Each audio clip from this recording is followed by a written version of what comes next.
Polytechnic study centre में आपका फिर से एक बार स्वागत है। तो मैं आपके लिए वीडियो सीरीज़ लेकर आ चुका हूं, जिसमें पहले हम लोगों ने जाना था 2022 के लिए कि पहले हम लोग मैथ का पढ़ रहे थे।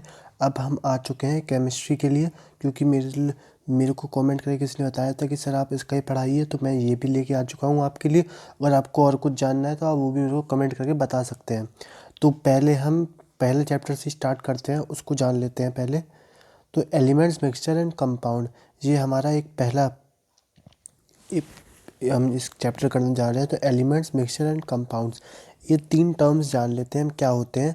एलिमेंट क्या होता है, देखो पहला ही यहाँ पर लिखा हुआ है, क्योंकि यहाँ पर भी आप देखोगे चैप्टर एट क्लास में यही चीज़ें लिखी हैं, matter, element, mixture and compounds. ठीक है, अब पहले एक एक चीज़ पढ़ेंगे हम, जो हम लोग को ज़्यादा चीज़ समझ में आएगा। ठीक है, आ जाइए यहाँ पर। एलिमेंट क्या होता है?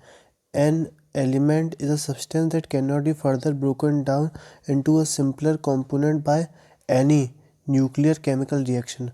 कोई भी एन, यहाँ पर बोला गया है कि an element is a substance which can not be broken down. एक मिनट आप रोकेंगे, मैं यहाँ पर इसको डू नॉट डिस्टर्ब पर डाल देता हूँ, कोई मैसेज नहीं आएगा अब। तो मैं यही कह रहा था आपसे, कोई भी एक एलिमेंट जो कि आगे, कोई भी ऐसा सिंपलर सब्सटेंस जो आगे फर्दर डिवाइड ना हो पाए, तो उसको हम एलिमेंट कहते हैं। इसके बाद आता है मिक्सचर। मिक्सचर क्या होता है, मिक्सचर जान लेते हैं। Two or more substance which have been combined such that each element is an own chemical identity. तो यहाँ पर बात चल रही है मिक्सचर्स की। तो यहाँ पर दो और उससे ज़्यादा सब्सटेंस को जब हम मिला दें और कंबाइन कर दें कि एक नई केमिकल प्रॉपर्टी आ जाए उसमें, तो उसको हम एक मिक्सचर कहते हैं। मिक्सचर आप फॉर एग्जांपल आप समझिए, आप शुगर अलग लीजिए और पानी अलग लीजिए। आप देखेंगे शुगर में शुगर केन और उसके ग्लूकोज, फ्रक्टोज, इन सब की अलग अलग प्रॉपर्टीज़ होगी जो होगी। इसके बाद वाटर में अपनी H2O की प्रॉपर्टीज़ होंगी। इसको जब हम मिलाएंगे तो आपस में, तो हमारे पास कुछ और एक चीज़ तैयार होगी। ऐसे कि बहुत सारी चीज़ें होती हैं, उनको हम मिक्सचर, तो हम लोग बहुत normal day to day basis की बात करिए। अगर मैं आपको बहुत हाई लेवल पे जानने की कोशिश करूं, तो आप अगर केमिकल रिएक्शंस के बारे में जानेंगे तो आप कोई एक, अगर आपने अपनी केमिस्ट्री लैब में रिएक्शंस करी होगी, तो कई सारी रिएक्शंस ऐसी होती हैं जो वाटर वेपर्स रिलीज़ करती हैं, कोई सारी होती हैं जो हीट रिलीज़ करती हैं। तो ऐसे करके मिक्सचर्स बनते हैं अलग अलग चीज़ों के, तो वो इसके होता है। आगे बात आती है कंपाउंड्स की। A compound is a substance that form a combination of two or more different chemical elements. यहाँ पर सीधी सी बात ये आ गई, कंपाउंड को याद करने का तरीका, आप इन चीज़ों को याद कर लेंगे ना तो आपको ज़्यादा अच्छे से समझ में आएगा और आप अपनी एक डेफिनेशन भी तैयार कर सकते हैं। क्योंकि कंपाउंड की आप डेफिनेशन तैयार याद करेंगे तो और उसको बाद में एप्लीकेशन के टाइम में आप भूल जाएंगे। फॉर एग्जांपल यहाँ पर अगर मैं बात करूँ, कंपाउंड क्या होता है, कंपाउंड का मतलब इंग्लिश में क्या होता है, कॉम्प्लेक्स, हल्का सा मिक्स टाइप का। ठीक है, बहुत सारी दो तीन चीज़ें हों उसमें। और कंपाउंड किस चीज़ का कंपाउंड बनता है, कंपाउंड बनता है एलिमेंट्स का। फॉर एग्जांपल हमारे पास एक एलिमेंट है H हाइड्रोजन, एक है O ऑक्सीजन। इसके बाद हम लोगों ने H2O बना दिया, तो हमारा ये वाटर बन गया। तो ये हमारा एक कंपाउंड है और ये उसके डिराइव्ड एलिमेंट्स है, इससे ये आया है। ऐसे करके बनता है यहाँ पर। इसके बाद ये हमारा चीज़ें क्लियर हो गई। इसके बाद मैटर की बात आती है। Anything that occupy the space and possess mass is termed as matter. Matter मतलब कोई भी चीज़, मैटर लड़ाई झगड़े वाला नहीं। मैटर मतलब कोई भी चीज़, आपका कोई भी एक ऐसी वस्तु, आप जिस पे मोबाइल पे देख रहे हैं वो मोबाइल एक मैटर है। ये आपकी किताब है तो वो मैटर है। कोई भी ऐसी चीज़ जो स्पेस ऑक्यूपाई करता है, जो मांगता है स्पेस को, हर चीज़ स्पेस मांगती है। हवा से लेके पानी, जो हमें चीज़ दिखाई दे रही, जो नहीं भी दे रही, वो भी हमें कभी कभी मांगती है जगह, उसको हम मैटर कहते हैं। इसके बाद हम यहाँ पर आ जाते हैं जिसके बारे में बात करनी है हमको। यहाँ पर लिखा हुआ है एक चीज़, मास एनर्जी थ्योरम। ये काफ़ी इंपॉर्टेंट होती है, इसको हम आइंस्टाइन की भी, आइंस्टाइन मास एनर्जी थ्योरम भी कहते हैं। तो उसके अकॉर्डिंग भी इसको याद कर सकते हैं हम। E=mc²। ज़्यादा कुछ आता नहीं है इससे, लेकिन हमको पता होनी चाहिए। आगे अब जब फर्दर स्टडीज़ करेंगे, या फिर अगर किसी आप साइंटिस्ट की फील्ड में जाएंगे, आपको रिसर्च करेंगे, तो उसमें बहुत ज़्यादा काम आता है ये चीज़। तो आप ऐसे याद रख लीजिए इसे। बस आपको ये याद रखना है कि E हमारी एनर्जी है, M यहाँ पर मास है, जो सबसे पता ही चल रहा है। और C याद रखना है बस कि स्पीड ऑफ लाइट होती है C। और c = 3 × 10⁸ मीटर पर सेकंड, ये हमको पता ही है, हम हमेशा पढ़ते हुए आ रहे हैं, बच्चों का खेल है ये, स्पीड ऑफ लाइट, तो आपको ये पता होनी चाहिए। इसके बाद यहाँ पर हम आ जाते हैं state of matter, states of matter. Matter के स्टेट कौन कौन से होते हैं?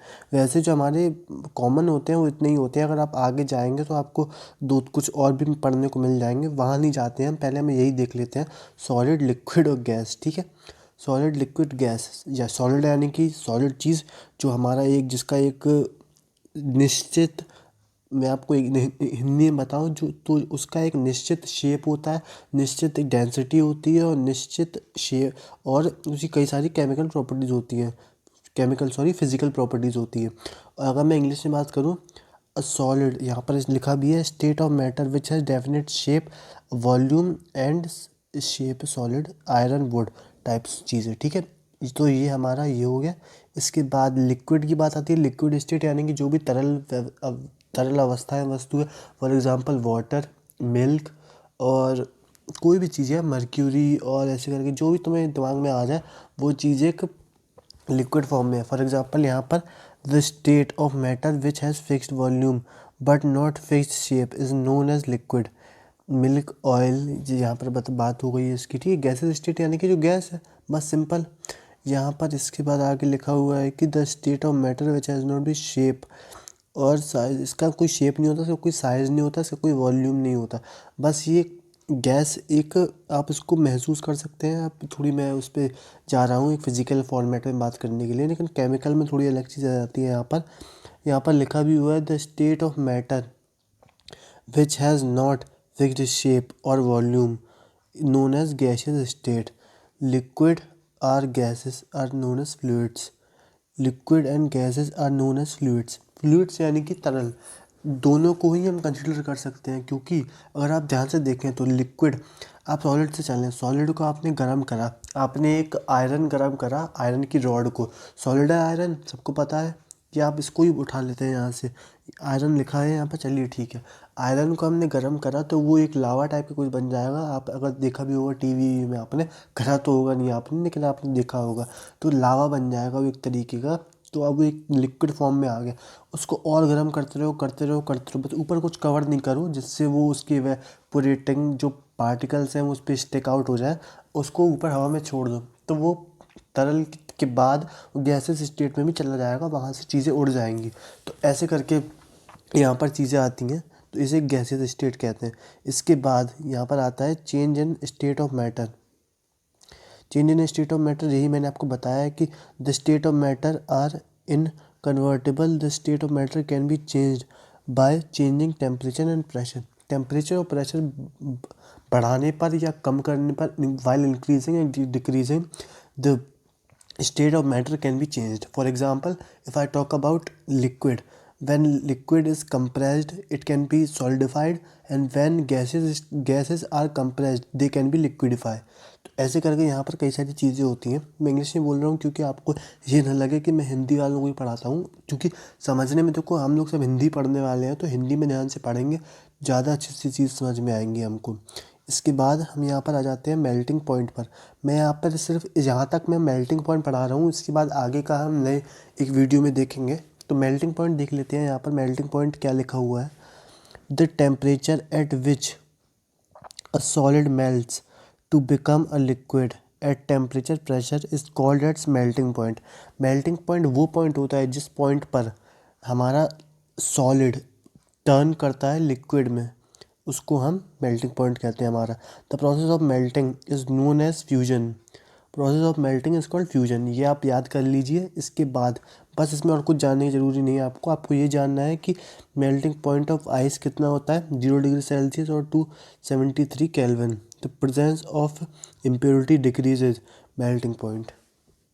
ऐसे करके यहाँ पर कुछ चीज़ें हमारी, उनको आपको जानना ज़रूरी है। फॉर एग्ज़ाम्पल मैंने आपको अभी पहले बताया था कि ये सबसे पहले हमारा यहाँ पर भी हमारा फ्रीजिंग, जैसे मैंने आपको एक क्या लिया, मैंने आपका एक पानी लिया, मैंने उसको फ्रीज कर दिया तो बन गया सॉल्ट। उसके बाद मैंने उसको बॉईल करा तो क्या बन गया, लिक्विड। उसके बाद मैंने उसको और गर्म करा, गर्म करता गया, मैं उसको आगे बढ़ाता गया, तो वो मेरा पूरा एक इवेपोरेट हो जाएगा। तो इससे हमारी स्टेट चेंज हो जाएगी। तो स्टेट चेंज होने के प्रोसेस को भी हम आगे पढ़ेंगे।